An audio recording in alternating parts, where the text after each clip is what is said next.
সকলোকে শুভ সন্ধিয়া জনাইছো আপোনালোক আটাইকে স্বাগতম জনাইছো ৰসক্যৰ আজিৰ বিশেষ অনুষ্ঠান কৌশিক নন্দন বৰুৱাৰ সৈতে অন্তৰংগ আলাপলৈ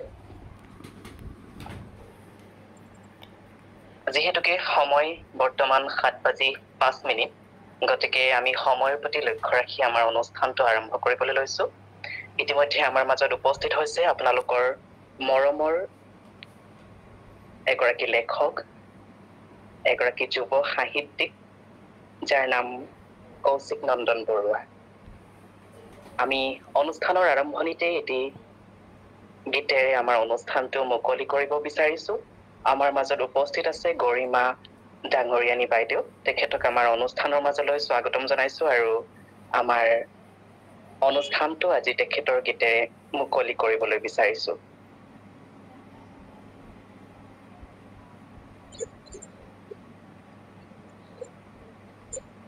নমস্কাৰ আজি হৃদয়ৰ ভাষাৰে অনুভৱৰ সন্ধ্যাত উপস্থিত থকা সকলোলৈ মোৰ সেৱা জনাইছো কৌশিকদাৰ আচলতে মই এগৰাকী অনুৰাগী গতিকে কৌশিকদাৰ আগত মই এটি গীত গাবলৈ সুযোগ পাইছো তাৰ বাবে মই ৰসজ্ঞৰ সকলো সদস্যলৈ আন্তৰিক ধন্যবাদ আৰু কৃতজ্ঞতা জ্ঞাপন কৰিছো আৰু মই জ্যোতি সংগীত এটা পৰিবেশন কৰিব লৈছো গতিকে গাটো খুবেই বেয়া মাত ভাঙি আছে গতিকে ভুল হোৱাটো নিশ্চয়কৈ স্বাভাৱিক গতিকে ভুলখিনি ক্ষমা কৰিব আৰু গাবলৈ আৰম্ভ কৰিছো আমাৰে হখিয়াই আকুল বিয়াকুলে সপোনৰ হাঁহিতে চাই ও সপোনৰ হাঁহিতে চাই সপোনত কোঁৱৰে আহুতি আনিলে মতলীয়া সুখী খাই ও মতলীয়া সুখী খাই আমাৰে হখিয়াই আকুল বিয়াকুলে সপোনৰ হাঁহিতে চাই ও সপোনৰ হাঁহিতে চাই দি থকাৰ বাতৰি সপোনত মিলিলে আছিল সখী বাটে চাই দি থকাৰ বাতৰি সপোনত মিলিলে আছিল সখী বাটে চাই ফাগুনৰ বতাহে গাতে ছাতি মাৰে গাতে ছাতি মাৰি যায় ও গাতে ছাতি মাৰি যায় আমাৰে সুখিয়াই আকুল বিয়াকুলে সপোনৰ হাঁহিতে চাই ও সপোনৰ হাঁহিতে চাই তোমাৰ বৰষণত জ্যোতি পাই সখিয়াৰ গাতে দিহে নাই তোমাৰ বৰষণত জ্যোতি পাই সখিয়া গাতে দিহে নাই ও গাতে দিহে নাই আমারে সখিয়াই আকুল বিয়াকুলে সপোনৰ হাঁহিতে চাই ও সপোনৰ হাঁহিতে চাই সপোনত কোঁৱৰে আহুতি আনিলে মতলীয়া সুখী খাই ও মতলীয়া সুখী খাই আমাৰে সখিয়াই আকুল বিয়াকুলে সপোনৰ হাঁহিতে চাই ও সপোনৰ হাঁহিতে চাই সপোনৰ হাঁহিতে চাই ধন্যবাদ খুবই সুন্দৰ, আপোনাক ধন্যবাদ জ্ঞাপন কৰিছো। অনুষ্ঠানৰ শেষলৈকে থাকিব। নিশ্চয়কৈ থাকিম। সকলোকে পুনৰ শুভ সন্ধিয়া জনাইছো। এতিয়া আগবাঢ়িছো আমাৰ আজিৰ মুখ্য আকৰ্ষণ কৌশিক নন্দন বৰুৱাদেৱৰ ওচৰলৈ। কৌশিক দা, আপোনাক আমাৰ অনুষ্ঠানৰ মাজলৈ স্বাগতম জনাইছো। আপোনাক নতুনকৈ পৰিচয় কৰি দিয়াৰ হয়তো প্ৰয়োজন নহব, তথাপিও আপোনাৰ মুখেৰে এবাৰ আপোনাৰ পৰিচয়টো নুশুনিলে আমাৰেই ভাল নালাগিব। নমস্কাৰ, মই কৌশিক নন্দন বৰুৱা। আৰু পৰিচয় দিয়া আৰম্ভণিতে এটা কথা ক'ব লাগিব, গৰিমাৰ গীত আগতেও শুনিছো। মাজতে মোৰ বন্ধু এজনে দিছিলে গৰিমাৰ ভিডিঅ' এটা, বিভাৱৰী আমাৰ মিলনৰ গীতটি খুব ধুনীয়াকৈ গাইছিলে। মই হোৱাটছএপতো লগাই থৈছিলো। গতিকে যদি সম্ভৱ হয় অনুষ্ঠানৰ শেষলৈ আকৌ এবাৰ সেইটো গীত পোনপটীয়াকৈ শুনিম গৰিমাৰ পৰা। বাকী যি কি নহওক, মই নামটোতো কৈছোৱেই, মই নগাঁৱত ঘৰ মোৰ। বৰ্তমান পেছাত এগৰাকী শিক্ষক আৰু লিখা মেলা কৰি ভাল পাওঁ। মাজে মাজে অলপ চলপ লিখো, আৰু সেইখিনিৰ বাবে সকলোৱে ইমানখিনি মৰম দিয়ে। আৰু বিশেষকৈ আজি এই অনুষ্ঠানটি আয়োজন কৰিছে, গতিকে আয়োজকসকললৈ মোৰ তৰফৰ পৰা ধন্যবাদ জনাইছো, মোক সিমানখিনি যোগ্য বুলি ভবাৰ বাবে। ধন্যবাদ। আমি পৰৱৰ্তী অনুষ্ঠানলৈ আগবাঢ়িম। আমাৰ অতিথিৰ সৈতে আমি চিনাকি হলো। আমাৰ অতিথিগৰাকীক চিনাকি কৰাই দিলো আপোনালোকৰ সন্মুখত। তেখেতৰ নিজৰ মুখেৰে তেখেতৰ পৰিচয়টো আপোনালোকে শুনিলে। সকলোৰে মন কৌশিক দাক নিজৰ কৌশিক দাৰ পৰা মনৰ কথাখিনি উত্তৰ পাব। তেওঁলোকৰ প্ৰশ্নসমূহ আজি তেওঁলোকৰ প্ৰশ্নসমূহৰ নিশ্চয় পাব কৌশিক দাৰ পৰা।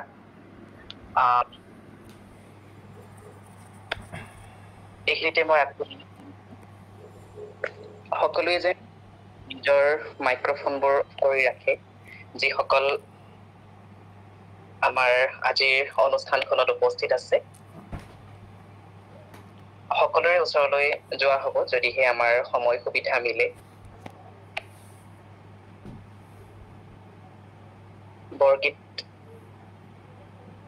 বৰগীত গোৱা এজন আহিবলগীয়া আছিলে, তেখেত আচলতে নাহিল। তেখেত যদি পিছত আহে তেনেহলে নিশ্চয় তেখেতৰ পৰা আমি গীত শুনিম। পৰৱৰ্তী অনুষ্ঠানলৈ আগবাঢ়িছো। আমাৰ বিভিন্ন জিলাৰ পৰা বিভিন্ন সতীৰ্থই আমাক প্ৰশ্নসমূহ কৰিছে। কৌশিক দাক প্ৰশ্নসমূহ আমি নিশ্চয় অৱগত কৰিম। কৌশিক দাৰ পৰা আমি উত্তৰসমূহ ল'ম।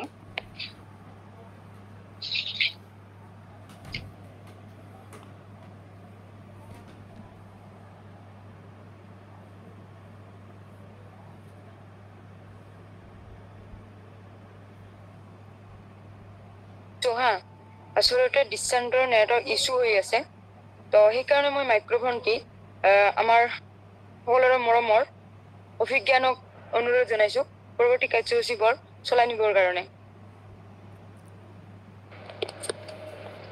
ক্ষমা কৰিব, নেটৱৰ্কৰ কিছু অসুবিধা হৈছিলে।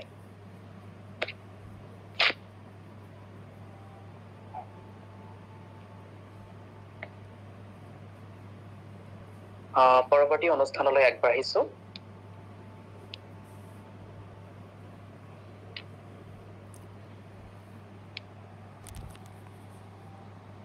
কথা বতৰা পাতিম।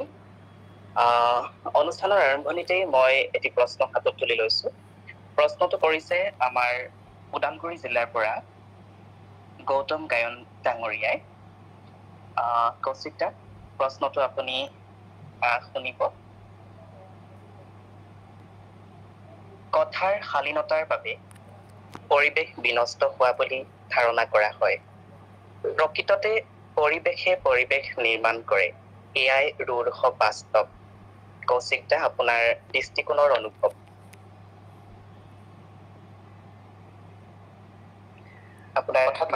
আমাৰ অসমীয়া এষাৰ কথা আছে আগৰ পৰাই, যে কথাত বতা পাই কথাত গতা খায়। আমি যদি আমাৰ চাৰিওফালৰ মানুহলৈকে লক্ষ্য কৰো, তেতিয়াহ'লে আমি এটা বস্তু প্ৰায়ে দেখিম যে একেখিনি কথাই এজন মানুহে যেতিয়া আমাক কয়, শুনিবলৈ খুব শ্ৰুতিমধুৰ হয় আৰু একেখিনি কথাই যেতিয়া আন এজনে কয় কৰবাত আমাৰ মনোযোগ তাত নপঢ়ে। উদাহৰণস্বৰূপে আমি যদি কওঁ আমাৰ স্কুলত থাকোতে যেতিয়া কোনোবা এজন শিক্ষকে এটা বিষয় পঢ়ায় কেতিয়াবা সেই বিষয়টোত আমাৰ মনোযোগ নাহে আৰু ঠিক একেটা বিষয়ে যদি আন এজন শিক্ষকে পঢ়ায় খুব মনোগ্ৰাহী হয়। গতিকে কথাটো আচলতে সেইখিনিতেই ডিপেণ্ড কৰে আৰু যিটো শালীনতাৰ কথা কোৱা হৈছে আজিকালি বিশেষকৈ ছচিয়েল মিডিয়াত খুব দেখা যায় অশালীন মন্তব্য অশালীন কথা বতৰা। সেই কথাটো পৰিৱেশৰ কথা য'ত আহিছে যে সেইটো কৰবাত ঘৰুৱা পৰিৱেশৰ পৰাও হয়। আজি যদি আমি সম্পূৰ্ণ সংস্কাৰধৰ্মী এখন ঘৰত আমি ডাঙৰ দীঘল হওঁ, সংস্কাৰধৰ্মী এখন ঘৰত আমাৰ শিষ্টাচাৰ শিকোৱা হয় যিহেতু ঘৰখনেই প্ৰথম পাঠশালা, তেতিয়া নিশ্চয় তেনেকুৱা ধৰণৰ অশালীন কথা বতৰা অশালীন মন্তব্য আমাৰ মুখেৰে হয়তো নোলাব। কিন্তু যেতিয়া আমি সৰুৰে পৰাই তেনেকুৱা ধৰণৰ কথা পাম আমাৰ চাৰাউণ্ডিং আমাৰ চাৰ্কল ফ্ৰেণ্ড চাৰ্কল যেতিয়া তেনেকুৱা হ'ব নিশ্চয় তেনেকুৱা ধৰণৰ কথা বতৰাই আমাৰ মুখত আখৈ ফুটাতে ফুটিব। গতিকে সেই ক্ষেত্ৰত ঘৰখনৰ ওচৰৰ মানুহবোৰৰ সেইখিনিৰ যথেষ্ট কৰণীয় আছে বুলি ভাবো। হয় নিশ্চয়। তেখেতে আৰু এটা প্ৰশ্ন কৰিছে, এইবাৰ তেখেতৰে দ্বিতীয়টো প্ৰশ্নলৈ আগবাঢ়িছো। অৰ্থহীন কাৰ্যকৰী আইন প্ৰণয়নে নীতি সীমাহীনতাৰ ফলশ্ৰুতিত অপৰাধবোৰ ভৰিৰ গছকত থৈ যুৱ উচ্ছৃংখলতা বিয়পাই কেঁচা মাটিৰ সম্পৰ্কবোৰ বোকাময় কৰি অশালীন ৰূপ বিয়পাই দি 18ৰ অনুৰ্ধৰ অপৰাধ বৃদ্ধি কৰাৰ অন্যতম সহজ মঞ্চ সামাজিক মাধ্যম। আপোনাৰ অনুভৱৰ দুআষাৰ। সামাজিক মাধ্যমৰ কথা অলপ আগতে কৈছোৱেই, সেই কথাখিনি নিশ্চয় প্ৰযোজ্য। তাৰ লগতে যিটো আইনৰ কথা কোৱা হ'ল আচলতে আমাৰ আইনখন যথেষ্ট সুৰুঙা। এই শেহতীয়াকৈ যিসমূহ এনকাউণ্টাৰ হয় আমি সকলোৱে জানো এনকাউণ্টাৰৰ কথা, বহুতে এনকাউণ্টাৰৰ বিৰোধিতাও কৰে। নিশ্চয় আমি মানুহ হিচাপে প্ৰমাণ নোহোৱাকৈ কোৰ্টত ৰায় নোহোৱাকৈ তেনেকুৱা এনকাউণ্টাৰৰ বিৰোধিতা আমি নিশ্চয় কৰিম। কিন্তু কথাটো হ'ল মানুহে যিখিনি সমৰ্থন কৰে এনকাউণ্টাৰৰ সমৰ্থন কৰাৰ কাৰণটো কি? কাৰণ আমি আজিৰ তাৰিখত দেখিছো যে নীল অভিৰ যিটো ঘটনা তেওঁলোকৰ হত্যাকাণ্ড হৈছিলে সকলো সাক্ষী প্ৰমাণ থকাৰ পাছতো আজি পৰ্যন্ত শুনানি নহলে।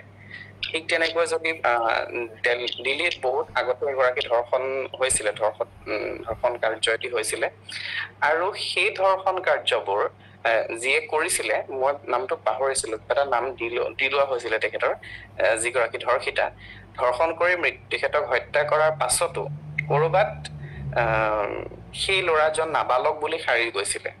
গতিকে তেনেকুৱা ধৰণৰ সুৰুঙা যেতিয়ালৈকে থাকিব তেতিয়ালৈকে মানুহেও এনকাউণ্টাৰৰ সমৰ্থন কৰিয়েই থাকিব, তেতিয়ালৈকে অপৰাধো থাকি যাব। আমাৰ সমাজত এনেকুৱা ধৰণৰ ঘটনা হয় যে অপৰাধ কৰা ঘটনাটোৰ যিমান প্ৰচাৰ হয় সেই অপৰাধীজনৰ শাস্তি কেনেকুৱা হ'ল সেইটো কিন্তু প্ৰচাৰ নহয়, কাৰণ বহু ক্ষেত্ৰত শাস্তিয়ে নহয়। সেইকাৰণে হয়তো অপৰাধীসকলৰ সাহসটো থাকে। গতিকে এই ক্ষেত্ৰত আইনখন আৰু অকণমান কটকটীয়া হোৱাটো আমি বিচাৰো আচলতে। কিন্তু সেইটো আমি বিচাৰিব পাৰিম, সেইটো কথা আমি লিখিব পাৰিম, পাতিব পাৰিম, কিন্তু সেইটো আমি কৰিব নোৱাৰিম। গতিকে যিসকল সেই মৰ্যাদাত আছে, সিফালে প্ৰতিষ্ঠিত হৈছে, তেওঁলোকে সেইখিনিৰ ওপৰত চিন্তা চৰ্চা চলোৱাটো উচিত বুলি ভাবো। হয়, তেখেতে নিশ্চয় তেখেতৰ উত্তৰটো পালে আৰু সঁচাকৈ খুবেই গুৰুত্বপূৰ্ণ এটি বিষয় উত্থাপন কৰিছে। এইবাৰ আমি পোনপটীয়াকৈ প্ৰশ্ন কৰিবলৈ আমাৰ মাজত উপস্থিত থকা ভিতাশ্ৰী বৰুৱা ডাঙৰীয়ানীক অনুৰোধ জনালো।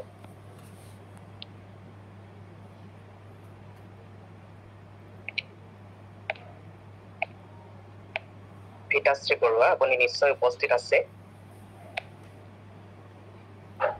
আপোনাক আপোনাৰ প্ৰশ্নটি পোনপটীয়াভাৱে কৰিবলৈ অনুৰোধ জনালো। হয় হয়, মই অলপ ব্যস্ত আছো, অলপ পিছত কৰিছো। ঠিক আছে। আমাৰ মাজত উপস্থিত আছে লখিমপুৰ জিলাৰ পৰা ত্ৰিদীপ বৰা ডাঙৰীয়া। তেখেতক আমাৰ অনুষ্ঠানৰ মাজলৈ স্বাগতম জনাইছো আৰু তেখেতৰ প্ৰশ্নটো পোনপটীয়াভাৱে কৌশিক দালৈ এৰিবলৈ অনুৰোধ জনালো।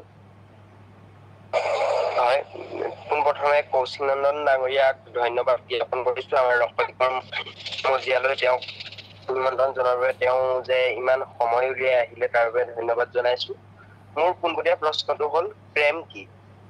প্ৰেম মানে প্ৰাপ্তি নে অপ্ৰাপ্তিৰ মাজতো প্ৰেম হ'ব পাৰে? এই প্ৰশ্নৰ উত্তৰটো কৌশিক নন্দন ডাঙৰীয়াৰ পৰা পোনপটীয়াভাৱে বিচাৰিছো। আচলতে এই কথাটো বিভিন্ন ইণ্টাৰভিউত যথেষ্টবাৰ কোৱা হৈছে। তথাপিতো কোৱাৰ বাবে কৈ দিওঁ, সোধাৰ বাবে, যে মোৰ মতে, মোৰ ব্যক্তিগত মত, যে প্ৰেমৰ কোনো সংজ্ঞা নাথাকে। মোৰ বাবে প্ৰেম যি আজি মোৰ সন্মুখৰ মানুহজনৰ বাবে সেইটো কেতিয়াও প্ৰেম নহবও পাৰে।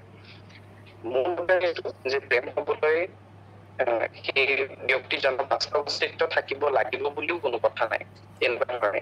আৰু প্ৰাপ্তিৰ কথা যিটো ক'লে, আজি যদি আমি শিৱ পাৰ্বতীৰ কথালৈ চাওঁ তেতিয়াহ'লে আমি কম যে প্ৰেম এক প্ৰাপ্তি, কিন্তু একেদৰে যদি আমি ৰাধা কৃষ্ণলৈ চাওঁ তেতিয়াহ'লে আমি কম যে প্ৰেম প্ৰাপ্তি নহলেও হয়, প্ৰেমত প্ৰাপ্তিৰ প্ৰয়োজন কৰবাত নাথাকে। আমি যদি জংকী আৰু পানৈলৈ চাওঁ তেতিয়াহ'লে আমি কম যে প্ৰেম সুখে দুখে জীৱনে মৰণে এক হৈ থকাটোৱে বুজায়। কিন্তু যদি আমি ডালিমীলৈ চাওঁ তেতিয়াহ'লে আমি কম প্ৰেম সদায় ত্যাগত থাকে। সেইবাবে কওঁ যে প্ৰেমৰ তেনেকুৱা বিশেষ সংজ্ঞা নাথাকে আচলতে।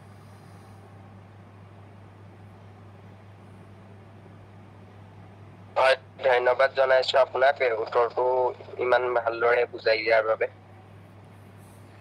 ইয়াৰ নিশ্চয় পিছলৈ যাবলৈ দৃষ্টান্ত পৰাশৰ ডাঙৰীয়াক অনুৰোধ জনাইছো। নিশ্চয় তেখেতৰ উত্তৰটো পালে। তেখেতক প্ৰশ্নটো কৰাৰ বাবে ধন্যবাদ জ্ঞাপন কৰিছো। আমাৰ মাজত উপস্থিত আছে বিশিষ্ট সাংবাদিক চেন্নাইৰ পৰা সুদক্ষিণা শইকীয়া বাইদেউ। তেখেতক আমাৰ অনুষ্ঠানৰ মাজলৈ স্বাগতম জনাইছো আৰু তেখেতৰ প্ৰশ্নটো আজি কৌশিক দালৈ এৰিবলৈ অনুৰোধ জনালো।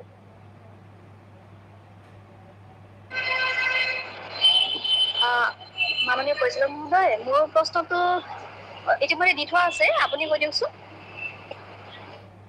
নিশ্চয়, আচলতে পোনপটীয়াকৈ প্ৰশ্নবোৰ কৰিবলৈ জনোৱা হৈছে। আপোনাৰ প্ৰশ্নটো নিশ্চয় মই কৰি দিম।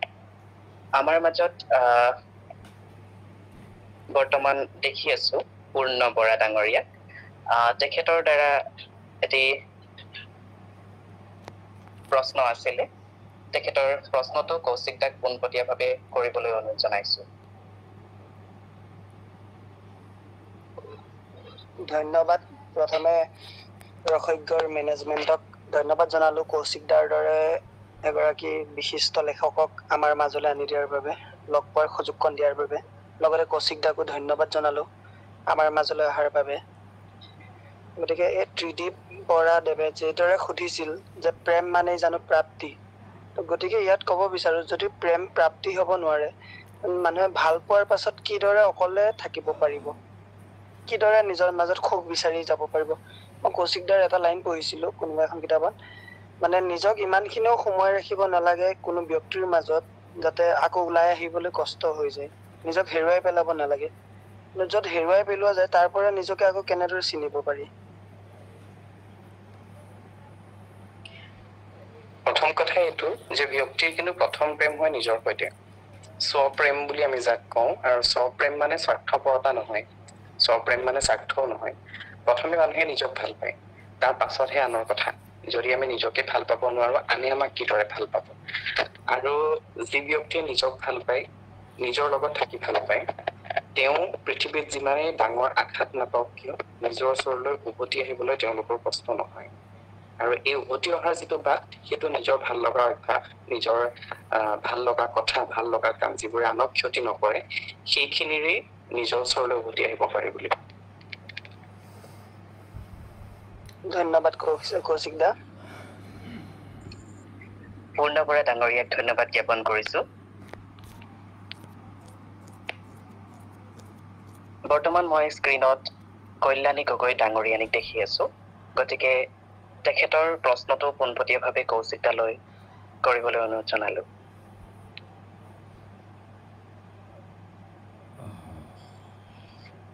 হয়, নমস্কাৰ।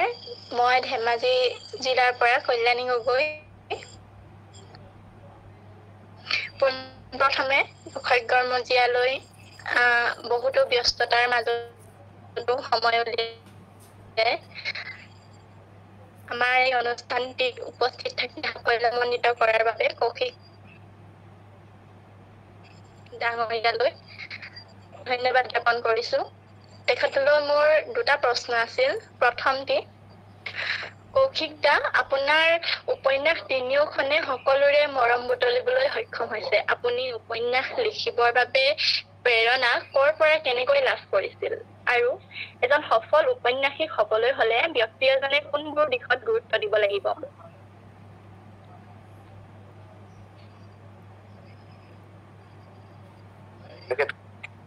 নিৰ্বিলি আৰু ৰাধা সৰাফুল উপন্যাস আচলতে নহয়। লগতে কথাটো এনেকুৱা, প্ৰেৰণা বুলি যদি কওঁ যে মই তেজপুৰ বিশ্ববিদ্যালয়ত যেতিয়া পঢ়িছিলোঁ, তেজপুৰ বিশ্ববিদ্যালয়ৰ যি পৰিৱেশ, সেই পৰিৱেশে আচলতে মোক প্ৰেৰণা দিছিলে। আৰু সৰুৰে পৰা যিহেতু কিতাপ পঢ়ি ভাল পাওঁ, সেই কিতাপ যে পঢ়ি ভাল পাওঁ বা সাহিত্যৰ সৈতে যে পৰিচয় হৈছিলে, সেই পৰিচয়ে আচলতে মোক প্ৰেৰণা দিছিলে লিখিবলৈ। আৰু লগতে সামাজিক মাধ্যমৰ কথা ক'বই লাগিব। ছ'চিয়েল মিডিয়াত কিতাপখন পঢ়ি পেলাই যিখিনিয়ে মোক মন্তব্য দি গৈছিলে, তেওঁলোকেও প্ৰেৰণা দিছিলে। আৰু দ্বিতীয় প্ৰশ্নটো যিটো যে সফল উপন্যাসিক হ'বলৈ, আচলতে সফলতাৰ সংজ্ঞা সকলোৰে বাবে বেলেগ বেলেগ। তথাপিতো উপন্যাসিক হওক, কবিতা হওক, যি হওক, লিখাৰ প্ৰধান চৰ্তটো হৈছে লেখক হোৱাৰ আগতে আপুনি এজন সুপাঠক হ'ব লাগিব। আপুনি পঢ়িব লাগিব, অধ্যয়ন লাগিব। সেই অধ্যয়নেহে এজন মানুহক সুপৰিপক্ক লেখক ৰূপে গঢ়ি তোলে বুলি ভাবোঁ, যিটো মই নিজেও এতিয়াও হোৱা নাই, চেষ্টা কৰিহে আছো আচলতে। সেইখিনি থাকিব লাগে। লগতে সৎ হ'ব লাগে মানুহ, যাতে নিজৰ স্বকীয়তা থাকে। আজি কাৰোবাৰ পৰা কিবা এটা শুনি পেলাই মই লিখিছো, কিবা এটা পঢ়ি পেলাই মই লিখিছো, তেনেকুৱা নহয়। নিজৰ স্বকীয়তা ৰাখি, নিজৰ মৌলিকতা ৰাখি পেলাই যদি লিখা যায়, তেতিয়াই নিশ্চয় মানুহৰ কাষ চাপিব পাৰি।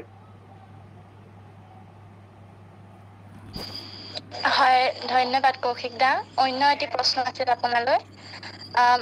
মানুহে কিমান ভাগি পৰিলে নিজৰ প্ৰাৰ্থনাটো মৃত্যুক বিচাৰিব পাৰে?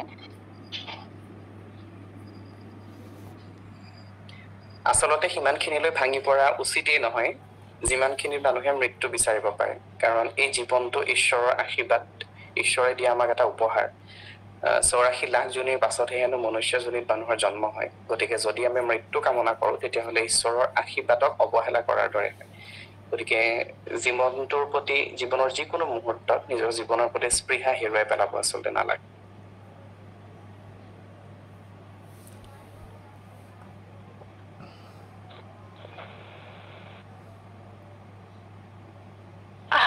হয়, ধন্যবাদ থাকিল আপোনালৈ কৌশিক দা। আপোনাৰ সান্নিধ্য পাই সঁচাকৈ ধন্য হলো।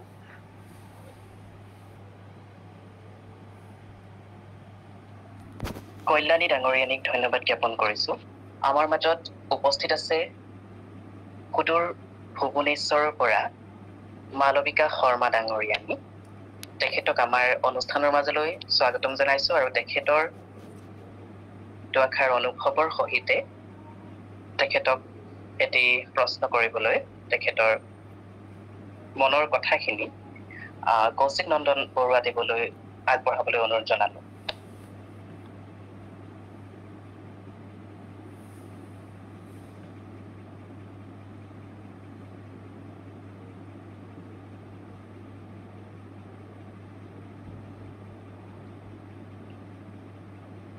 বাইদেউ, আপুনি নিশ্চয় শুনি আছে। হয়তো তেখেতৰ নেটৱৰ্কৰ প্ৰব্লেম হৈছে। পৰৱৰ্তী প্ৰশ্নলৈ আগবাঢ়িছো। আমাৰ মাজত ভিতাশ্ৰী বৰুৱা আছিলে, তেখেতৰ প্ৰশ্নটো তেতিয়া কৰিব পৰা নাছিলে। গতিকে বৰ্তমান তেখেতৰ প্ৰশ্নটো কৰিবলৈ অনুৰোধ জনাইছো।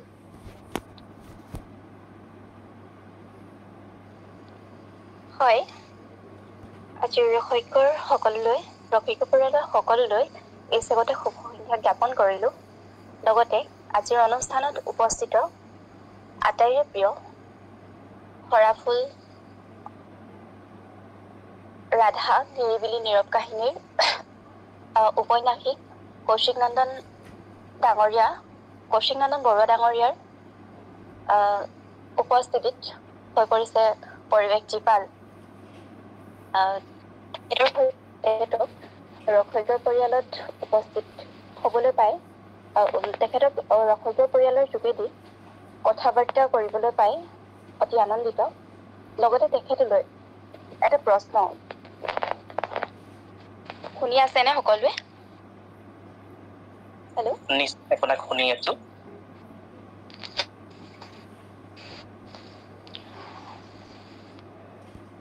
মা দেউতাৰ পিছতে ভগৱানে দিয়া এক বিশেষ উপহাৰ আপোনজন।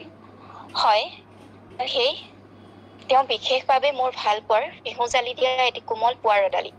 নিস্বাৰ্থ ভাল পোৱা মানুহজন বা মানুহগৰাকীয়ে কেতিয়াবা ক্ষণিকৰ বাবে মন দিয়ে তেন্তে বেয়া লাগে। যিয়ে কাৰণ হওক, এই দুখবোৰে নতুবা অৱহেলাবোৰে কেতিয়াবা আজীৱনৰ অজুহাত হৈ পৰে আৰু আঁতৰি যাবলৈ বিচাৰে। কথাটো হৈছে যে আঁতৰি যাব প্ৰয়োজনটো তেনেকৈ থাকে ন। নিজকে দিশহাৰা কৰি এই বান্ধোনবোৰৰ পৰা ওলাই নিজকে কি কৰা উচিত?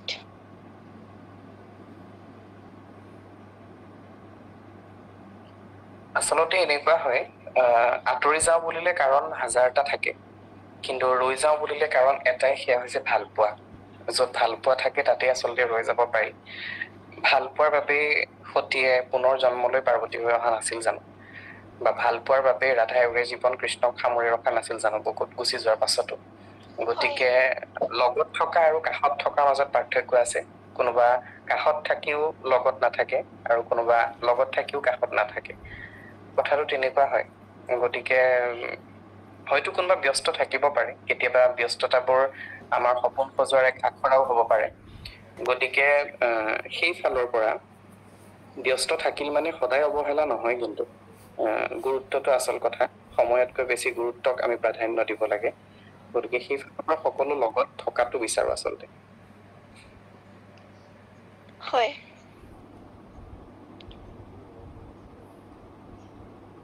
আজিৰ অনুষ্ঠানৰ পৰা তেখেতৰ মুখেৰে প্ৰশ্নৰ উত্তৰটি শুনিবলৈ পাই আমি যথেষ্ট সুখী আৰু তেখেতলৈ অশেষ ধন্যবাদ জ্ঞাপন কৰিছো।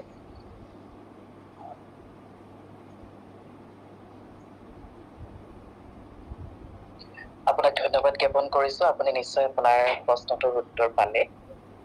আমাৰ মাজত মালবিকা বাইদেউ আছিলে, তেখেতৰ ওচৰলৈ পুনৰ আহিছো। তেখেতে নিশ্চয় শুনি আছে।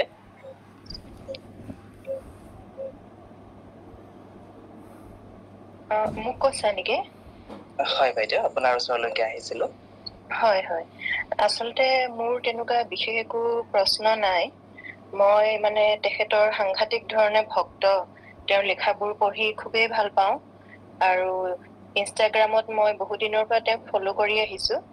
আৰু এই আজি 4 দিন মান হ'ল তেখেতৰ মই ফেচবুক ফ্ৰেণ্ডো হৈছো। আচলতে কি বুলি ক'ম, তাৰমানে সাংঘাতিক ধৰণে ভক্ত আৰু মই খুব ভাল পাওঁ তেখেতৰ লিখাবোৰ। এনেকে যাতে তেখেতে লিখি যায় আৰু আমি যাতে পঢ়ি যাব পাৰো আৰু বৰ ভাল লগা কিছুমান মানে অনুভৱ মিলি যায়। হয়তো এতিয়া মই মনত পৰা নাই কিছুমান কথা, আৰু কিছুমান কথা হয়তো ইমান সহজে সকলোৰে আগত ক'বও নোৱাৰি, কিন্তু কিছুমান অনুভৱ আছে ইমান বেছি মিলি যায়। আৰু কিছুমান প্ৰশ্ন মনত যিবোৰ থাকি যায় তাৰে উত্তৰবোৰ তেখেতে ইমান ধুনীয়াকে দিয়ে, বৰ ভাল লাগে। তাৰমানে মই আপোনাক সঁচাকে বহুত ধন্যবাদ জনাও। আপোনাৰ এই লিখাখিনিয়ে আমাক বহুত মানে উপকৃত কৰিছে। মই মালবিকা শৰ্মা, ভুৱনেশ্বৰৰ পৰা। আপোনাৰ ফেচবুক ফ্ৰেণ্ড হৈছো মই কেইদিনমান আগতে। ধন্যবাদ জনাইছো দেই আপোনাক বহুত। বাইদেউলৈ অশেষ ধন্যবাদ। আৰু মই বাইদেউৰ প্ৰথমতে নামটো কওঁতে ধৰিব পৰা নাছিলো, কিন্তু এতিয়া গম পাইছো। বাইদেউৰ লিখা মোৰ যথেষ্ট প্ৰিয়। খুব ধুনীয়াকৈ বাইদেউ লিখে, মই পঢ়ো। কেতিয়াবা হয়তো মন্তব্য দিয়া নহয়, কিন্তু সদায় পঢ়ো। গতিকে বাইদেউলৈও যথেষ্ট ধন্যবাদ আৰু এইদৰে আশীৰ্বাদ দি যাব বুলি আশা কৰিছো। বহুত ধন্যবাদ। আপুনি যে পঢ়ে বুলি কৈছে সেইটোৱে মোৰ কাৰণে বহুত ডাঙৰ কথা। বহুত বহুত কৃতজ্ঞতা আপোনাক। লগ পাম কেতিয়াবা নিশ্চয়। কুশলে থাকক সদায়। বাইদেউ আপোনাক ধন্যবাদ জ্ঞাপন কৰিছো। দৰঙৰ পৰা স্বামী মানমে এটি প্ৰশ্ন কৰিছে, বৰ্তমান অসমীয়া সাহিত্যৰ অৱস্থা আৰু ভৱিষ্যতৰ বিষয়ে আপোনাৰ দৃষ্টিভংগী, ইয়াৰ বাধা আৰু সম্ভাৱনাৰ কথা ক'ব পাৰিবনে? আচলতে অসমীয়া সাহিত্যৰ অতীতটোৰ পৰা যদি আমি চাওঁ, আমাৰ খুব চহকী এটা অতীত আছে। যি অতীতৰ বাবে, যি সমৃদ্ধ অতীতৰ বাবে নানান বাধা বিঘিনি বা নানান ধুমুহায়ো অসমীয়া সাহিত্যক আজি পৰ্যন্ত ম্লান কৰিব পৰা নাই। আমি সকলোৱে জানো অসমত বাংলা ভাষা প্ৰচলন কৰা হৈছিলে। তাৰ পাছত পুনৰ শিৱসাগৰৰ পৰা অৰুণোদয় যেতিয়া আৰম্ভ হ'ল, পুনৰ অসমত অসমীয়া ভাষা প্ৰতিষ্ঠা হ'ল, অসমত ভাষা আন্দোলন হৈ গৈছে। গতিকে সেই ফালৰ পৰা অসমীয়া ভাষা কেতিয়াও হেৰাই নাযায়। এই ভাষা ইমানেই সমৃদ্ধ বা আমাৰ ভেটি ইমানেই মজবুত যে এই ভাষাক কোনেও নোহোৱা কৰিব অন্তত নোৱাৰে, সেয়া আমি জানো। আৰু যদি কওঁ ভৱিষ্যতৰ কথা, নিশ্চয় ভৱিষ্যতক লৈ মই আশাবাদী। মাজতে হয় এছোৱা সময় হয়তো এনেকুৱা গৈছিলে যি সময়ত কিতাপ লাহে লাহে নোহোৱা হৈছিলে, কিতাপ নপঢ়া হৈছিলে, বহুতে কিতাপ নপঢ়া হৈছিলে। কিন্তু আজিৰ তাৰিখত যদি চাওঁ, কিতাপ পঢ়াটো যেন ক'ৰবাত ট্ৰেণ্ডিং। আজি বহুতে সমালোচনা কৰিব পাৰে যে সামাজিক মাধ্যমত কিতাপক ৰীল বনাইছে বুলি। কিন্তু কথাটো তেনেকুৱা, যদি প্ৰিয় খাদ্যখিনিক লৈ এটা ৰীল হ'ব পাৰে, প্ৰিয় কাপোৰযোৰক লৈ এটা ৰীল হ'ব পাৰে, চিনেমা এখনক লৈ প্ৰচাৰ হ'ব পাৰে, তেন্তে কিতাপক লৈ কিয় হ'ব নোৱাৰে? গতিকে তাৰ অৰ্থ এইটোৱে যে আমাৰ নতুন প্ৰজন্মখিনিয়ে প্ৰযুক্তিক যিদৰে আদৰি লৈছে, নতুন কথাবোৰক যিদৰে আদৰি লৈছে, কিন্তু পুৰণিখিনিক এৰি দিয়া নাই। সামাজিক মাধ্যমতো যদি ব্যস্ত হৈ আছে, তাতো কিতাপৰ কথাই পাতিছে, কিতাপৰ কথাই আলোচনা কৰিছে। গতিকে সেই কথালৈ নিশ্চয় যথেষ্ট আশাবাদী। নতুন বহু ল'ৰা ছোৱালী ওলাইছে যিসকলে লেখা মেলা কৰিছে, স্থানো দখল কৰিছে সকলোৰে অন্তৰত। গতিকে নিশ্চয় ভাল হ'ব আমাৰ, আৰু আগলৈ আৰু বেছি ভাল হ'ব। হয়, তেখেতে নিশ্চয় তেখেতৰ উত্তৰটো পাইছে।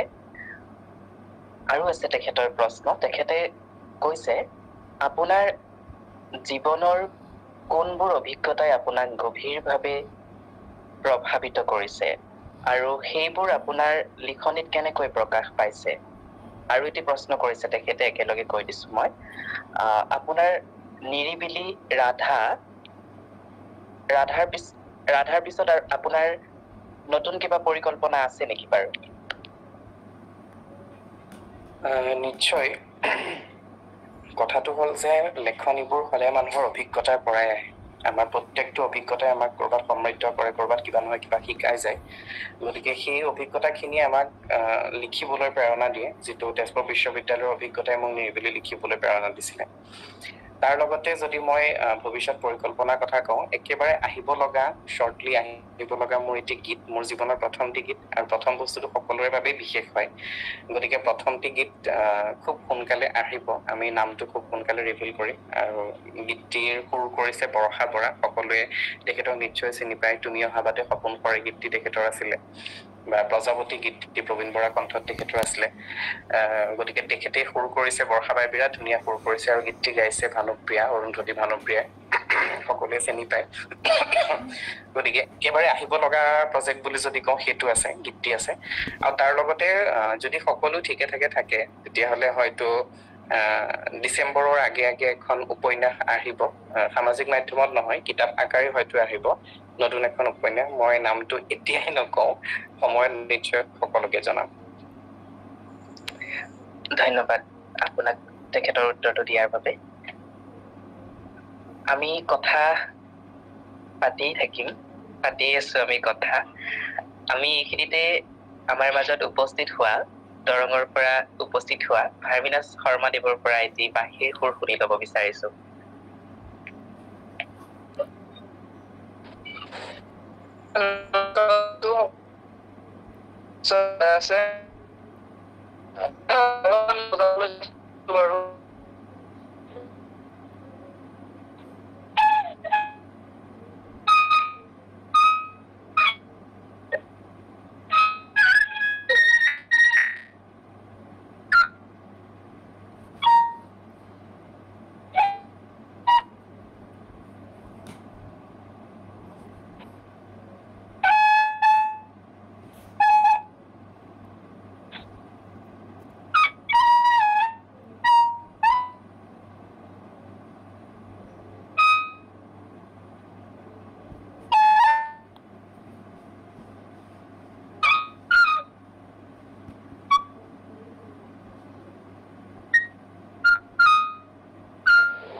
চাউণ্ডটো ভাল অহা নাই।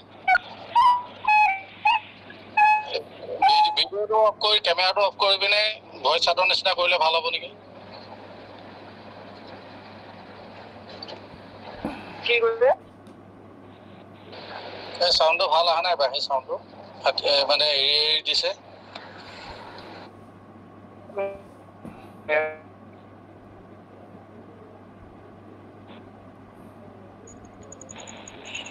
তেখেতৰ নেটৱৰ্কৰ কিছু সমস্যা হৈ আছে। তেখেতৰ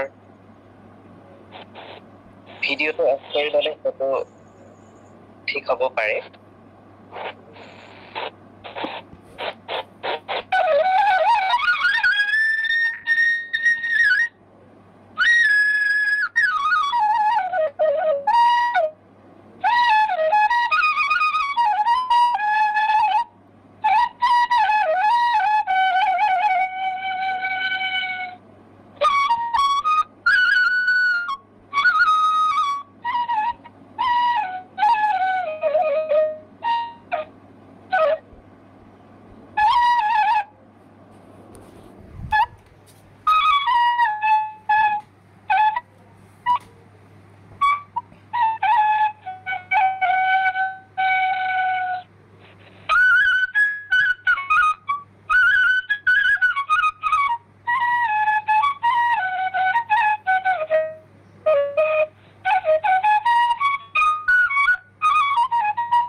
আপোনাক ধন্যবাদ জ্ঞাপন কৰিছো ইমান সুন্দৰকৈ আমাক বাহিৰ সুৰটো শুনোৱাৰ বাবে।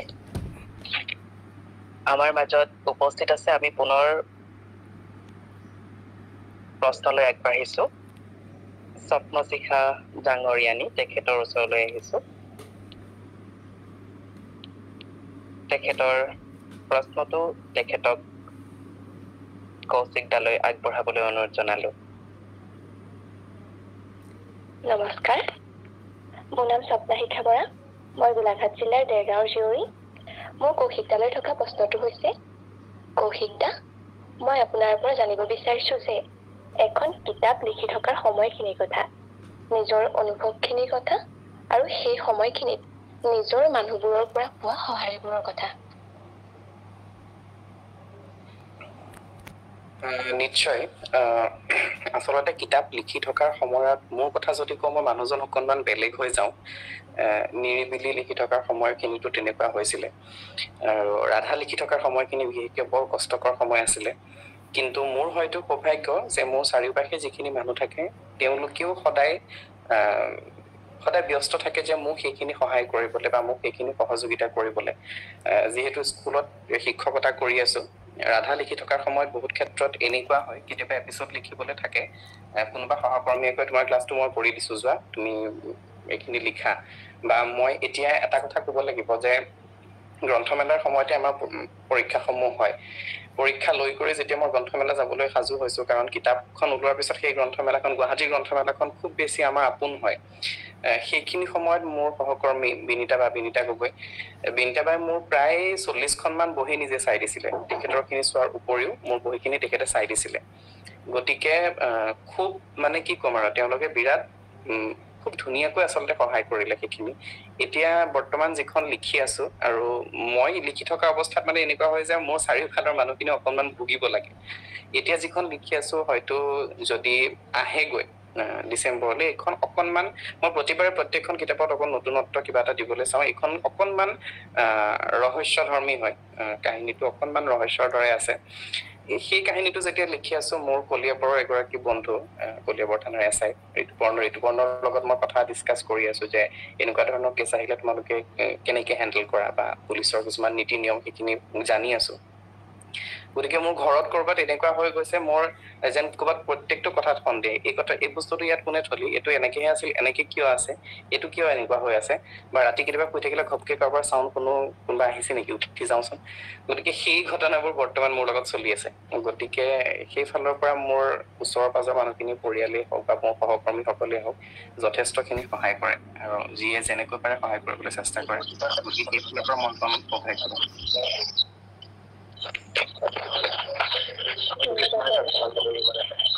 দ্বিতীয়টো প্ৰশ্ন হ'ল কৌশিকদা নিজক ভালে ৰাখিবলৈ বহুতেই চাগে আপোনাৰ পৰা পৰামৰ্শ লয় আমাৰ মনৰ কথা পঢ়িব পৰা জনলৈ মোৰ আজিও প্ৰশ্ন আপুনি বাৰু সঁচাই ভালে আছেনে নিজক ভালে ৰাখিবলৈ আপুনি কি কৰে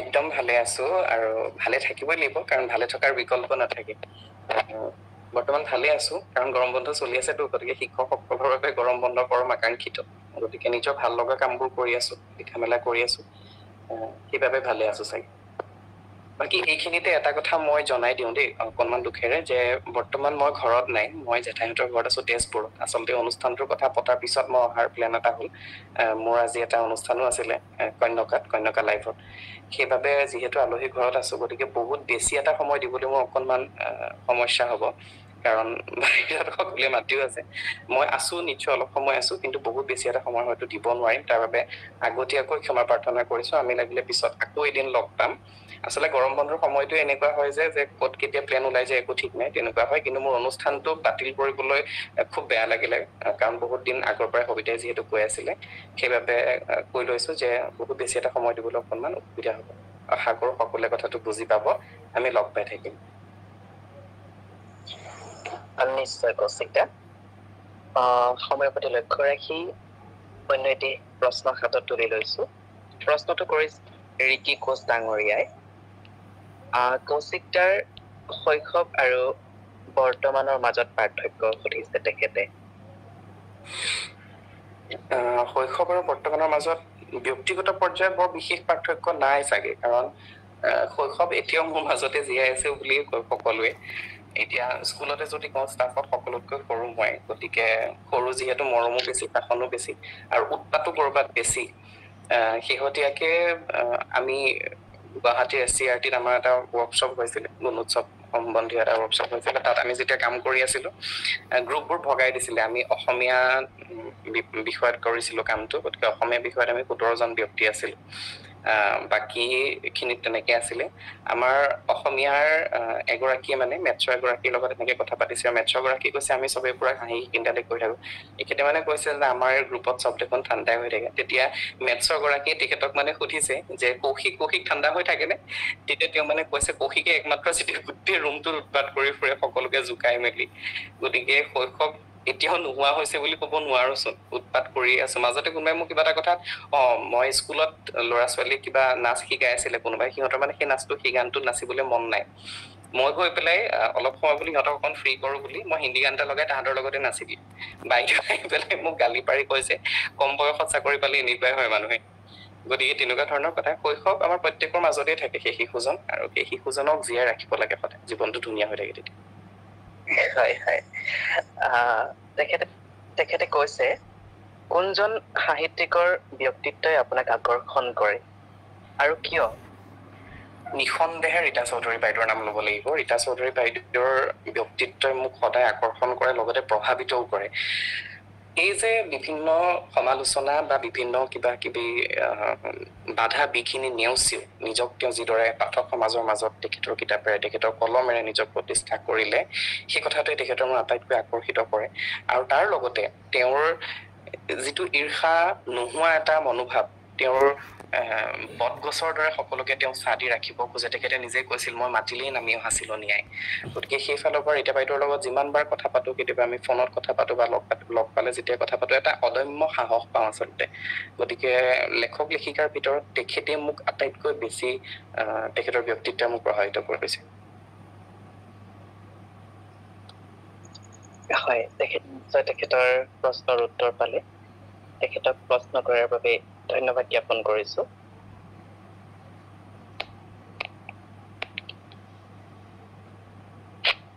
নিহাৰিকা ডাঙৰীয়ানীয়ে প্ৰশ্ন কৰিছে আপোনালৈ, নিৰিবিলিখন কাল্পনিক নে সঁচা কাহিনী? এই কথাটো প্ৰায়ে কোৱা হৈছে যে নিৰিবিলিৰ প্ৰেক্ষাপট আৰু পটভূমি বাস্তৱ, কিন্তু তাৰ যি চৰিত্ৰ আৰু যি কাহিনী সেয়া কাল্পনিক। নিৰিবিলিত থকা ময়ূৰজন তেওঁ নেকি? এই উত্তৰটো হয়তো আগৰ উত্তৰটোতেই সোমাই আছে, যিহেতু প্ৰত্যেকটো চৰিত্ৰই কাল্পনিক, গতিকে মোৰ চৰিত্ৰটো নিশ্চয় কাল্পনিকেই হ'ব। হয় হয়।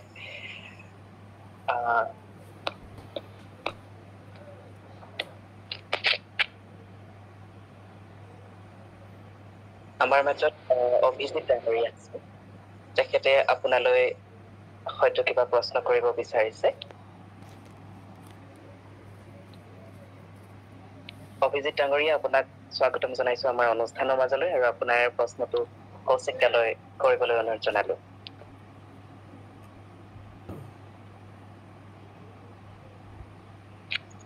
নিশ্চয় আপুনি শুনি আছে?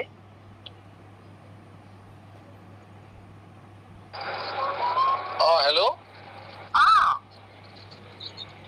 হেল্ল'। হয় হয়, শুনি আছো। কিবা কোৱা হৈছে নেকি? আপোনাক অভিজিত দেখি আছো স্ক্ৰীণত, তেখেতক কৈছিলো। হয়তো তেখেতৰ নেটৱৰ্ক ইছ্যু হ'ব পাৰে। আমাৰ মাজত বিশ্বজিত ডাঙৰীয়া আছে, তেখেতৰ ওচৰলৈ আহিছো। হেল্ল', শুনিছা? হয়, শুনি আছো আপোনাক। পোনপ্ৰথমতে মই কৌশিক নন্দন বৰুৱালৈ অভিনন্দন তথা শুভবোধ জনাইছো, কাৰণ কৌশিক নন্দনে এচাম পাঠক সৃষ্টি কৰিবলৈ সক্ষম হৈছে। তাৰ বাবে কৌশিকৰলৈ মোৰ ফালৰ পৰা বহুত বহুত শুভবোধ থাকিল। আচলতে এগৰাকী লেখক হিচাপে এচাম পাঠক সৃষ্টি কৰাটো ইমান উজু কথা নহয়, কিন্তু কৌশিকে সেইটো কৰিছে। মই কৌশিক বুলি এইকাৰণে কৈছো কাৰণ কৌশিক মোৰ হয়তো সমবয়সীয়া বা আমি ক্লাছমেট বুলি ক'ব পাৰি। মই কৌশিকৰ সৈতে আগতে ফোনত ভুলবশতঃ কথাও পতা হৈছে, কনফাৰেন্স কৰি দিছিলে। তেতিয়া মই কৌশিকক চিনি পোৱা নাছিলো। আজি মই কৌশিকক প্ৰশ্ন হিচাপে, মানে বৰ বিশেষ প্ৰশ্ন নহয়, দুটা মাত্ৰ সৰু সৰু প্ৰশ্ন কৰিম। প্ৰথম প্ৰশ্নটো হ'ল যে যেতিয়া এগৰাকী লেখকে যিকোনো এটা সাহিত্য পাঠ ৰচনা কৰে, তেতিয়া এচাম লক্ষ্য পাঠক তেওঁ ভাবি লয়। মই সুধিব বিচাৰিছো যে কৌশিক নন্দন বৰুৱাৰ লক্ষ্য পাঠক কোনখিনি? দ্বিতীয়টো হ'ল যে নিসংগ বোধৰ সংগ হিচাপে সাহিত্যক বাছি লৈছে নেকি কৌশিক নন্দন বৰুৱাই? কৌশিক নন্দন বৰুৱাৰ মতে সাহিত্য কি? মোৰ প্ৰশ্নকেইটা ইমানেই। ধন্যবাদ। প্ৰথম প্ৰশ্নটোৰ উত্তৰটো যদি দিওঁ, মোৰ সঁচাকৈ কৈছো, মোৰ কোনো লক্ষ্য পাঠক নাই। সাহিত্য পঢ়ি ভাল পোৱা, কিতাপ পঢ়ি ভাল পোৱা অনুভৱী মানুহৰ বাবেই মই লিখো। আৰু প্ৰত্যেকজন অনুভৱী মানুহেই সেইখিনি পঢ়ি ভাল পাব বুলি মই আশা কৰো। আৰু দ্বিতীয়তে এই কথাটো এই কাৰণেই কৈছো, যেতিয়া মোৰ এগৰাকী বান্ধৱী ৰিজুশ্ৰী বৰা, ৰিজুশ্ৰীৰ যেতিয়া 70 বছৰীয়া শাহুৱেকেও নিৰিবিলি পঢ়ি দিন ৰাতি কটাইছিলে, তেতিয়া মই সেইটো বুজি পাইছিলো যে নিৰিবিলি কেৱল চেঙেলীয়া মানুহৰ কিতাপ নহয়। ঠিক সেইদৰে ৰাধাৰ ক্ষেত্ৰতো দেখিছো। আজি মালবিকা শৰ্মা বাইদেউ আছে, গতিকে তেখেতৰ বয়সেই হওক বা ইয়াত থকা বাকী সকলৰ বয়সৰ ব্যৱধানো নিশ্চয় আছে গতিকে সকলোৱে প্ৰত্যেকটো স্তৰ মানুহে সেইখিনি কিতাপ পঢ়ি ভাল পাইছে বা ফলাফলৰ ক্ষেত্ৰতো মই দেখো শেহতীয়াকৈ আশ্ৰবিকা বৰা লেখিকা আশ্ৰবিকাই মোক জনালে তেখেতৰ দেউতাকে হেনো ফলাফলখন গাৰুৰ ওচৰতো থৈ দিছে পঢ়ি পঢ়ি গতিকে মোৰ লক্ষ্য পাঠক একেবাৰে নাই মই অনুভৱী মানুহৰ বাবেই লিখো আৰু দ্বিতীয়টো কথা হয় সাহিত্য বুলি নহয় লিখা মেলা বা এই ধৰণৰ কথাবোৰে কৰবাত আমাৰ নিসংগতা দূৰ কৰে মই বুলিয়ে নহয় প্ৰত্যেকজন মানুহৰ ক্ষেত্ৰতে হয় উদাহৰণস্বৰূপে আমি এন ফ্ৰাংকৰ কথা ক'ব পাৰো এন ফ্ৰাংকে নিসংগতা দূৰ কৰিবৰ বাবেই ডিয়াৰ কিটি বুলি নিজৰ ডায়েৰীখনক সম্বোধন কৰি লিখি আছিল কিন্তু সেয়াই পিছলৈ কি ৰূপ ল'লে এন ফ্ৰাংকৰ ডায়েৰীয়ে কি ধৰণৰ আলোড়ন সৃষ্টি কৰিলে সাহিত্য জগতত সেয়া আমি সকলোৱে জানো গতিকে সেই ধৰণৰ কথাই আৰু তৃতীয়টো প্ৰশ্ন আৰু কিবা আছিল নেকি পাহৰিছো আকৌ এবাৰ কৈ দিবচোন আচ্ছা মই কৈছিলো যে কৌশিক নন্দন বৰুৱাৰ মতে সাহিত্য মানে কি হয় সাহিত্য মানে কি মই যদি সাহিত্যৰ ছাত্ৰ হিচাপে ক'বলৈ যাওঁ তেতিয়াহ'লে সাহিত্যৰ দুটাই মূল উদ্দেশ্য থাকে জ্ঞান অৰ্জন আৰু ৰস আস্বাদন যিয়ে ৰস আস্বাদিত আমাক কৰিব পাৰে যিয়ে আমাক জ্ঞান প্ৰদান কৰিব পাৰে তথ্য যোগান ধৰিব পাৰে তাকে আচলতে সাহিত্য বুলি কোৱা যায় সাহিত্যক নিৰ্দিষ্ট সংজ্ঞাৰে আচলতে বান্ধিব নোৱাৰি সাহিত্যক কেতিয়াও বৰ্গীকৰণ কৰিব নোৱাৰি সাহিত্য এখন বিশাল পৰিধি আৰু যিসকলে কয় এয়া সাহিত্য নহয় সেয়াহে সাহিত্য সেয়া সাহিত্য নহয় এয়াহে সাহিত্য তেওঁলোকে আচলতে সাহিত্য ভালকৈ পঢ়া নাই বুলি মই ক'ম কাৰণ অসমীয়া বিভাগৰ যদি কোনোবা আছে তেওঁলোকে জানে যেতিয়া আমি সাহিত্যৰ কথা কওঁ কাহিনীযুক্ত কাহিনী বিযুক্ত তেনেকুৱা ধৰণৰ বহুতখিনি সাহিত্যৰ ভাগ আছে আনকি এই যে ৰন্ধন প্ৰণালীৰ কিতাপ যাতায়াত কিবা ভ্ৰমণ কাহিনী সেইখিনিও সাহিত্যৰ ভিতৰতে পৰে আনকি সংবাদ যেতিয়া লিখে সেইখিনিও কৰবাত সাহিত্যৰ ভিতৰতেই পৰে গতিকে সাহিত্যৰ পৰিসৰ অত্যন্ত বিশাল আচলতে বহুত বহুত ধন্যবাদ থাকিল বিশ্বজিৎ ডাঙৰীক ধন্যবাদ জ্ঞাপন কৰিছো তেখেতৰ প্ৰশ্নৰ বাবে নিশ্চয় তেখেতৰ উত্তৰ পালে এবাৰ আহিছো আমাৰ মাজত উপস্থিত থকা আমাৰ ব্যৱস্থাপক এই অনুষ্ঠানটোৰ ব্যৱস্থাপক সবিতা ৰায় ডাঙৰীয়ানীৰ ওচৰলৈকে আপুনি নিশ্চয় শুনি আছে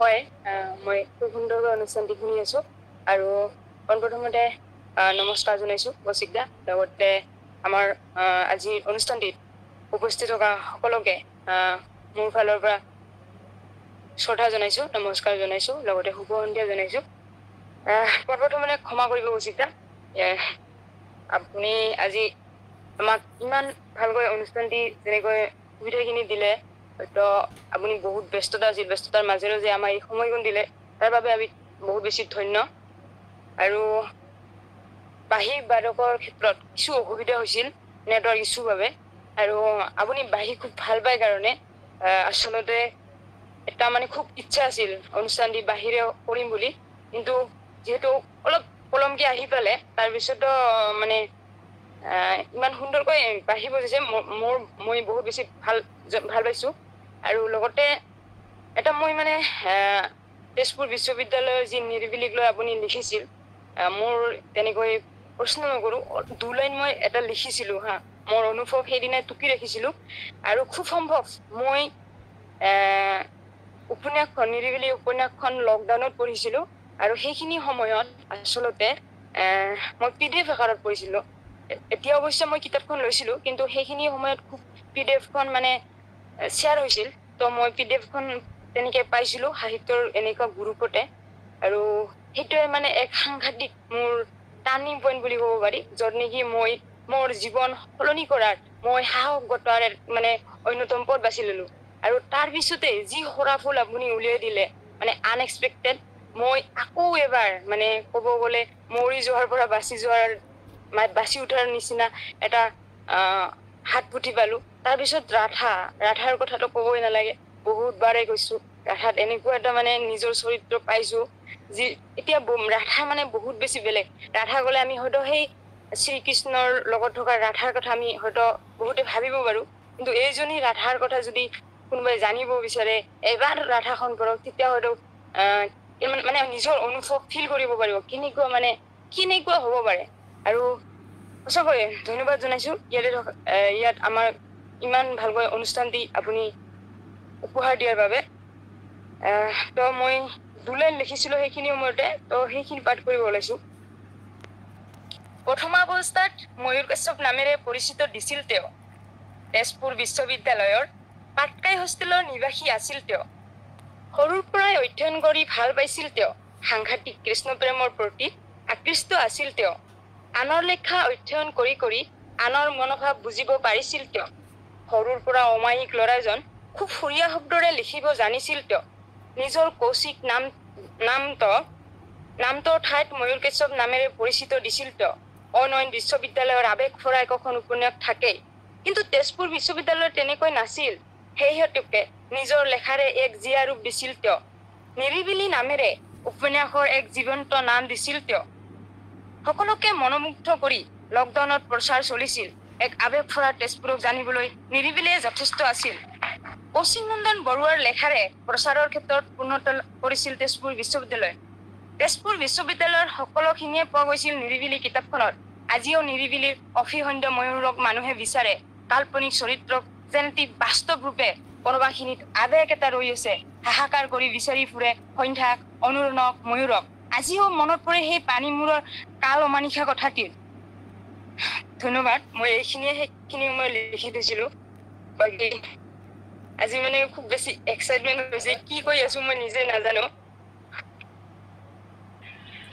বহুত বহুত ধন্যবাদ তোমালৈ ইমান ধুনীয়াকৈ গোটেই কথাখিনি আনিলা আৰু এই ময়ূৰ কাশ্যপ বুলি যিটো কথা ওলাইছে সেই কথাটো আচলতে মই কৈ দিওঁ বহুতে মোৰ আগৰ নাম ময়ূৰ কাশ্যপ বুলি ভাবে বহুতে সেইকাৰণে মোৰ ময়ূৰ কৃষ্ণ বৰুৱা চৰিত্ৰটিৰ কথা কয় আচলতে কথাটো এনেকুৱা আছিলে আমি যেতিয়া ফেচবুক খুলিছিলো মই প্ৰথম 2010 নে 2011ত খুলিছিলো হ'বলা ফেচবুক তেতিয়া আমাৰ এটা বস্তু খুব হয় বেছিকে ফ্ৰেণ্ড ৰিকুৱেষ্ট পঠালে ফেচবুকটো ব্লক হৈ যায় বা বেছিকে কিবা ফ্ৰেণ্ড ৰিকুৱেষ্ট একচেপ্ট কৰিলেও ফেচবুক ব্লক হয় কোনোবা হেক কৰে তেনেকুৱা ধৰণৰ কথা চলিছিলে আৰু তেতিয়া মোৰ 2-3টা একাউণ্ট গৈছে মোৰ এনেকুৱা যে ফেচবুকত চিনাকি হোৱা মানুহে মোক ফেচবুক খুলি পাইছে ফেচবুক একাউণ্ট খুলি দিছিলে গতিকে তেতিয়া খুব তেনেকুৱাবোৰ হৈ থাকে নেটৱৰ্কো ভালকে নাপায় তেতিয়া মই বোলো কৌশিক নামটো লগত খুলি আছো কাৰণে এনেকুৱা হ'ল নেকি বেলেগ এটা নামত তেতিয়া সেই ময়ূৰ কাশ্যপ বুলি এটা নাম এনেই নিজে দি লোৱা সেই নামটোৰে খুলিলো সেই একাউণ্টটো চলি থাকিলে 2013ত খুলিছিলো চলি যেতিয়া 2015ত তেজপুৰ ইউনিভাৰ্চিটিত আহিলো তেজপুৰ ইউনিভাৰ্চিটিৰ পুৰণা মানুহখিনিয়ে ময়ূৰ বুলিয়ে জানে ময়ূৰদা বুলিয়ে মাতে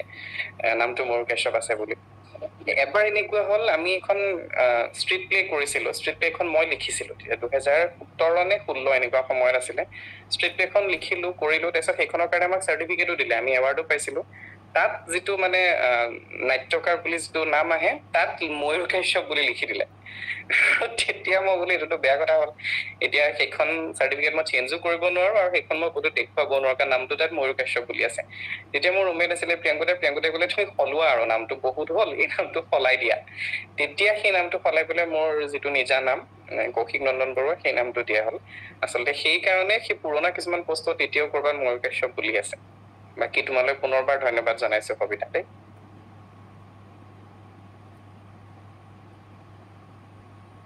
ধন্যবাদ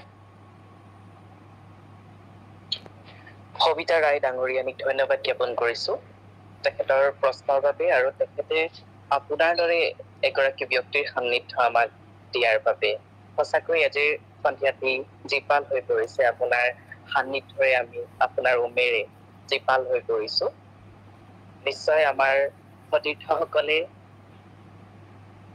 আপোনাৰ লগত কথা পাতিবলৈ পাই পোনপটীয়াভাৱে ভালেই পাইছে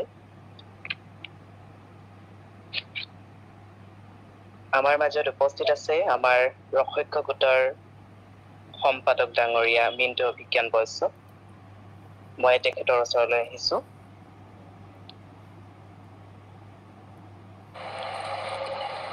নমস্কাৰ সূৰ্য উদয় যদি লক্ষ্য আমাৰ সূৰ্যাস্তৰ পিনে ধাৱমান কিয় শীতল বৃষ্টি যদি কাম্য আমাৰ অনাবৃষ্টি খেৰি ফুৰিছো কিয় খুবেই সুন্দৰ এটি অনুষ্ঠান ধন্য হৈছো এই হেতুকে সবিতাৰ দৰে এগৰাকী বান্ধৱী পাই আৰু তেখেতৰ দ্বাৰা কৌশিক নন্দন দাৰ যি সান্নিধ্য পাইছো সেয়া সৌভাগ্যই ধন্য কৰিছে ইয়াতে উপস্থিত থকা প্ৰতিগৰাকী শুভাকাংক্ষীলৈ আন্তৰিক কৃতজ্ঞতা জনাইছো অনুষ্ঠানটি সুন্দৰকৈ আগবঢ়াই নিয়াৰ হেতু আপোনালোকে সহযোগিতা আগবঢ়োৱাৰ বাবে ধন্যবাদ জনাইছো ভাতৃপ্ৰতিম দিশান্ত পৰাশৰলৈ ইমান সুন্দৰকৈ তেখেতে পৰিচালনা কৰি আদৰি অনুষ্ঠানটো আগবঢ়াই নিছে লগতে আমাৰ মাজত উপস্থিত আছে ৰসজ্ঞৰ কাৰ্যকৰী সভানেত্ৰী পাপৰি দেৱী ডাঙৰীয়ানী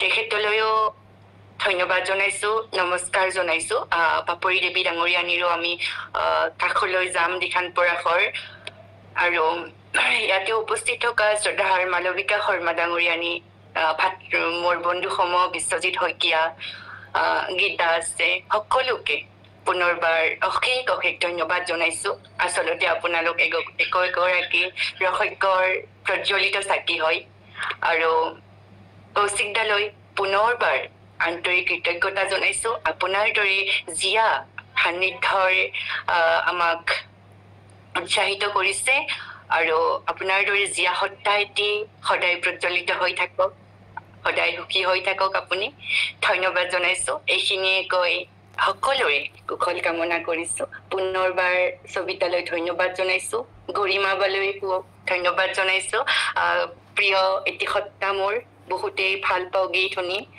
আবেগিক হৈ পৰিছো গৰিমাবাকো মুখৰ পৰা পাইছো কৌশিক দাক পাইছো সবিতা জিয়া সান্নিধ্য আমাৰ লগত থাকিব আগলৈকে পুনৰবাৰ ধন্যবাদ জনাইছো আচলতে ধন্যবাদ জনাইছো দেই সকলোকে আৰু ইমান ধুনীয়াকৈ গীতেৰে বাঁহীৰ সুৰেৰে সন্ধিয়াটো জীপাল কৰি দিয়াৰ বাবে আজি দিনটো যথেষ্ট ব্যস্ততাৰে গৈছে মোৰ শ্বুটিং আছিলে যিহেতু জামুগুৰিত তাত যাব লগা হৈছিলে গতিকে তাৰ পৰা আহি সন্ধিয়াটো খুব বেছিকৈ জীপাল হ'ল সকলোৰে সান্নিধ্যত গতিকে পুনৰবাৰ প্ৰত্যেকজনলৈ ধন্যবাদ জ্ঞাপন কৰিছো ধন্যবাদ কৌশিক দা লগতে মিন্টুকো ধন্যবাদ জনাইছো এইখিনিতে মোৰ মামাই এটি প্ৰশ্ন কৰি আছে মোক বাৰে বাৰে নকৰিছিলে বোলে চৰি অলপ কিবা এটা হেৰি মানে মোক খুব মানে এটা বস্তু কৈ থাকে এই ছোৱালীজনী কেনেকৈ ইমান পাগল হ'ল মানে পঢ়াৰ প্ৰতি খুব বেছি মানে উপন্যাস আগতে তেনেকৈ পঢ়া নাছিলো মই আৰু এতিয়া মোক মানে এটাই কৈ থাকে কৌশিকৰ পাগল বুলি মানে বেলেগ এটা চেঞ্জ আগতে যেনেকুৱা মই আছিলো হয়তো খুব বহুখিনি মোৰ চেঞ্জ হৈছে আৰু মোৰ মামাই এটি প্ৰশ্ন কৰিছে আপোনালৈ যে আপুনি মানে যিহেতু তেজপুৰ বিশ্ববিদ্যালয়ত ইমান দিনে পঢ়ি আছিল তো এই তেজপুৰ বিশ্ববিদ্যালয়ৰ হোষ্টেলবিলাকৰ নামটো মানে খুব আনকমন হয় তো আপুনি যে সেই তেজপুৰ বিশ্ববিদ্যালয়ৰ মানে আগতে যিবিলাক হোষ্টেলৰ আৱেগ ভৰা স্মৃতি পাইছিল সেইবিলাক আজিও জালে আপুনি একেই পায়নে বুলি মানে প্ৰশ্ন কৰিছে কাৰণ মামায়ো তেজপুৰ বিশ্ববিদ্যালয়ত পঢ়িছে খুব সম্ভৱ এতিয়া যিহেতু চৰকাৰী চাকৰি ব্যস্ত থাকে তাতে যাব নোৱাৰে কিন্তু মানে সেইটো প্ৰশ্ন বাৰে বাৰে মানে কৰি থাকে আৰু আগতে যিবিলাক স্মৃতি আছিল এতিয়াও সেই একেই আছে নে এতিয়া অলপ কিছু সাল সলনি হৈছে আৰু নিৰিবিলি নামটো যে মানে কোনে দিছে সেইটো হয়তো মানে আগতে কোনেও গম পোৱা নাছিল কিন্তু সেইটো কথা আপোনাৰ দ্বাৰা এতিয়া গম পাল তো সেইটো লৈ খুব উৎসাহিত হৈছে সেইটো প্ৰশ্নই মানে সুধি আছে বাৰে বাৰে সেইকাৰণে হয় নিশ্চয় মই সেই বস্তুটো এনেকুৱা হয় যে পুৰণা এখন ঠাইত যেতিয়া আমি জীৱনৰ বহু বেছি সময় এটা কটাওঁ মই 6 বছৰ কটালো তাতে গতিকে সেই ঠাইখনক চকুৰ সন্মুখত সলনি হোৱা দেখাটো অকণমান কষ্টকৰ মই 2021 ওলাইছিলো কিন্তু 21 ওলোৱাৰ পিছত 2023 মানলৈকে মই জড়িত আছিলো ইউনিভাৰ্চিটিৰ লগত কাৰণ প্ৰত্যেকটো ভাৰ্চিটি উইকতে পিছৰ 2 বছৰ মই যাব লগা হৈছিল হোষ্টেলৰ কামত গতিকে তাৰ পিছত যেতিয়া লাহে লাহে জুনিয়ৰবোৰ নোহোৱা হ'ল যাৰ সৈতে তেজপুৰ বিশ্ববিদ্যালয়ত আমি একেলগে আছিলো সিহঁতবোৰ যেতিয়া নোহোৱা হ'ল তাৰ পিছৰ পৰা আসলে যোৱাটো মোৰ কমি গ'ল বৰ্তমান গ'লে মোক চিনি পায় বহুতে চিনি পায় কিন্তু কৰবাত লেখক হিচাপে চিনি পায় যে একেতে আমাৰ কেম্পাছ নভেল লিখিছিল বুলি চিনি পায় কিন্তু তেওঁলোকৰ লগত মোৰ তেজপুৰ বিশ্ববিদ্যালয়ৰ কেম্পাছটো বিশেষ স্মৃতি নাই সেইকাৰণে অকণমান কষ্ট হ'ল আৰু বৰ্তমান যথেষ্ট সলনি হৈছে যথেষ্ট সলনি হ'ল আজি 10 বছৰ হ'ল 2015 চনত গৈছিলো টিউলৈ এতিয়া 10 বছৰ হ'ল 10 বছৰত যথেষ্ট সলনি হ'ল আৰু বহুতে মোক এইটো কমপ্লেইন দিয়ে যে নিৰিবিলি পঢ়ি তেজপুৰ ইউনিভাৰ্চিটিত আহিলো কিন্তু এনেকুৱা দেখোন নহয়